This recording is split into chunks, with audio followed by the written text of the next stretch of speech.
Matututo nga lang doon lang siya. Baka nandun naman siguro. Parang may gusto ko sigurado. Hindi mo naman.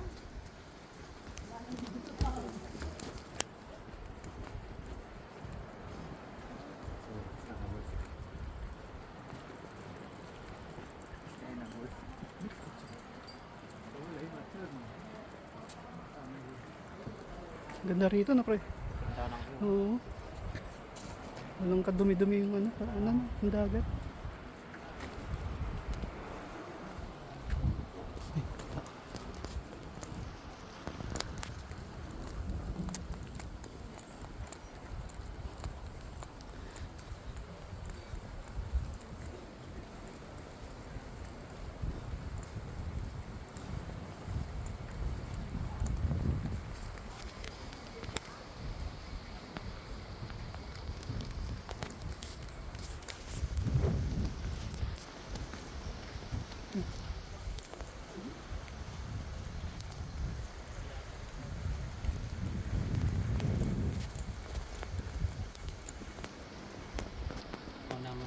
Ha?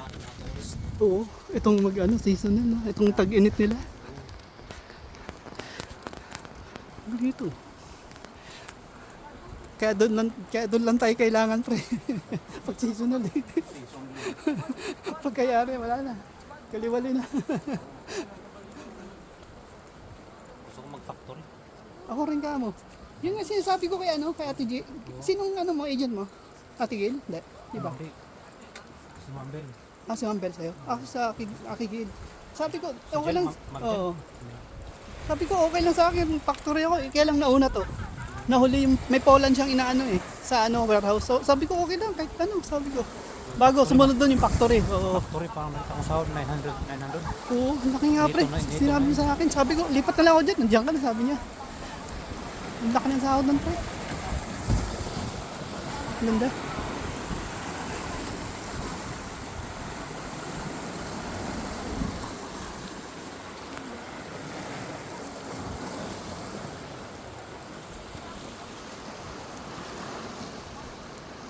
Magbato imbis na buhangin, bato. Kaya bato sa kanila, no?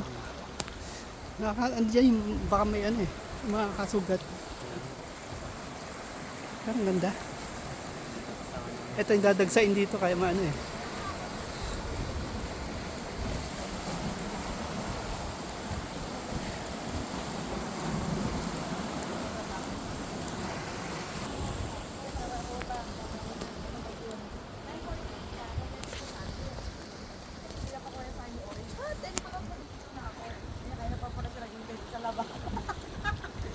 Tapos nakita siya ni Kuya Harold. Sabi Kuya Harold, sino yung hinihintay mo? Narinig ko, nandun pa ako, may gusto. Sino yung nagot? Sino yung nagot?